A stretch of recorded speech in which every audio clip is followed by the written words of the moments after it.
On this episode of What's Missing from This Message, how to take what's already in your descriptions and put them in the right order to make them even stronger. That's exactly what we're doing with the before and after versions of Jessica Holmes's keynote descriptions. Stay tuned for more.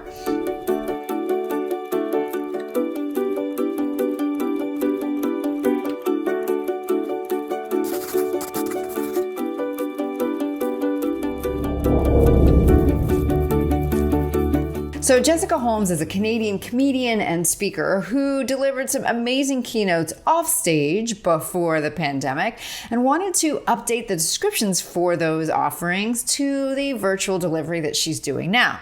So she was kind enough to send me those descriptions and also to update and send me the final versions after she made the edit. So let's take a look at where we started. I'm going to start with this first one, the virtual keynote, which she called Resilience in Uncertain Times. Now, you can see that I had already sent some comments to her, but let me just walk you through what I said. Frankly, this is what I do with most of my clients when they send me things like this, so just thought I'd give you a little peek into that. And the first thing you'll notice is I had this question about the title. And the first thing I suggested was perhaps it made more sense somewhere either in the title or in the description to describe what it is that she means by resilience. Now that's important because an audience needs to know exactly what it is that you're offering, and more importantly, that what you're offering is something that they want. So may help to make sure, as I say in the comment, that she and her audience are on the same page. And depending on how she defines resilience, potentially give her a way to differentiate herself to her audience. The other thing I recommended was that she try to build in something that was a little bit more outcome focused. So my suggestions here were how to build or why humor is the key. But what she's really looking to do here is to give right at the title level, and this is something you can do too with blog posts, white papers, etc. Give something right at the title level that tells people something that they want, that it gives them hope that they're going to get that from what they're reading or going to watch. And there's an opportunity here to give it something a little bit different to set you apart. Most important thing there, always, though, is give them something that they want. So this is why it's helpful to make sure that you've got that kind of outcome piece built into the title. Now, from here, she goes on to say that the uncertainty of the pandemic has led to higher instances of stress, anxiety, and depression.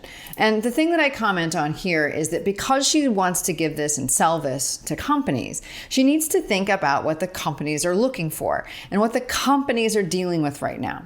Because if the companies aren't aware that they need resilience, then we may need to talk about how that ties into it. Or if they're not worried about stress, anxiety, and depression by those names right now, how can she talk about them in a way that makes it a little bit more clear that this has something to do with the company itself? Now, the next thing I go on to say is that in this engaging and fun, or she goes on to say, is comedian and Bell Let's Talk ambassador Jessica Holmes helps find a way of de-stressing using her trademark comedy. Now, as I say in the comment, I really like this introduction from Jessica, but I feel like it needs to come later after she's had an ability to A, outline what it is that she's going to deliver that is something that a company wants right now, and B, sets up a little bit more about what the talk is actually about. People really want to hear about how you're going to solve their problem before they want to hear about why you're qualified to deliver it. So that's why it's useful to kind of pull some of that information until after you've introduced those kind of key elements of what you're talking about, how it's different, and what your point of view is. Now, in the second paragraph, another thing I'm looking at here is she just says, in this funny and inspiring presentation, which I note is very similar to the language up here in this engaging and fun presentation. So just pointing out that it exists, and she could probably fix that redundancy a little bit. The other thing I'm pointing out here is that to help others reignite their spark. Now, that's the kind of goal. That's the kind of thing that I think people are looking for to hear right in the beginning of a description like this. Because you can imagine somebody from a company kind of trying to look at what can we do for our audience, for our team, for our employees. And you're like, they really need to reignite their spark. Well, let's do that. And if they saw a description that said, hey, do you need to reignite the spark of your team? And they'd be like, yes, I do.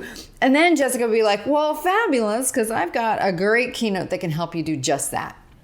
And that's the kind of thing where I think generally you want to be thinking about, in the case of what Jessica has already outlined here, is it more likely to suggest that the companies are looking to reignite their spark with their employees, or that they're actually at that step of stress, anxiety, and depression and trying to relieve that?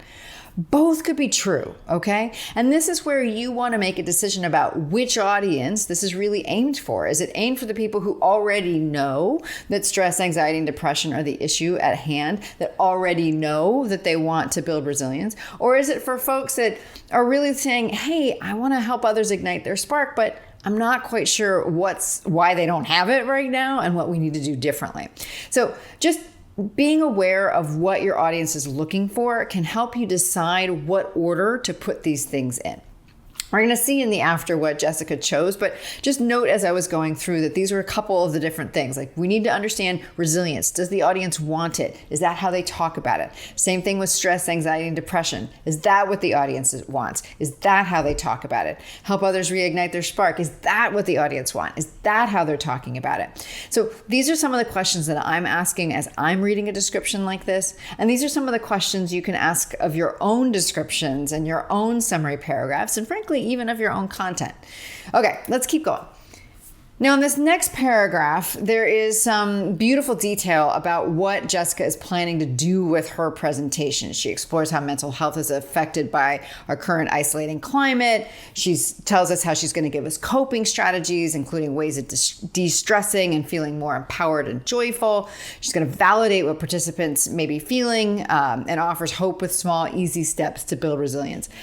I adore that kind of detail, because somebody who is already starting to feel like Jessica is the right answer for them will want that kind of detail to really get a sense of more concretely what they're going to get in that talk. My suggestion here was there anything that she could add that was a little bit counterintuitive? So that, again, it's just, the reason for that is not that there wasn't anything really missing from this. It's just an opportunity to further differentiate herself from other folks in the market who might be talking about a similar thing.